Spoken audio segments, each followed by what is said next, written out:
Au bout de ce petit chemin au nord de l'État de New York, cette famille pakistanaise espère trouver la liberté et quitter les États-Unis pour trouver refuge au Canada.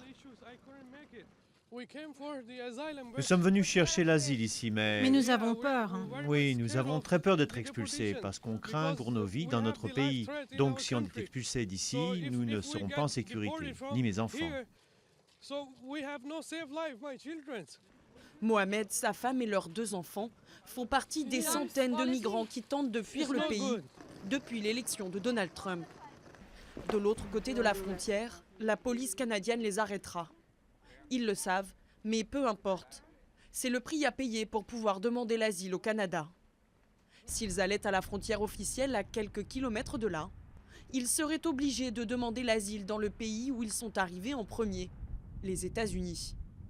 La plupart prennent le bus jusqu'à la ville voisine de Plattsburgh, où des chauffeurs de taxi locaux leur factureront jusqu'à 300 $ les 40 km jusqu'à la frontière. Venus d'Afrique de l'Est, de Syrie ou encore d'Haïti, tous ces migrants ont en commun une même peur, Donald Trump et ses décrets anti-immigration. Peut-être avant on pouvait rester, mais pour l'instant, vu la situation avec Trump, on ne veut pas rester là-bas. Le long de la route, on peut voir les traces des passages successifs. Plus de 70 migrants ont traversé la frontière en seulement 2 jours. Une situation qui mobilise de plus en plus la police canadienne. La plupart ne fuient pas Trump. Ils fuient d'autres événements dans leur pays d'origine. Ce que nous avons remarqué, c'est qu'il existe des agences dans les pays d'origine qui expliquent aux gens comment venir ici et quel est le moyen le plus rapide.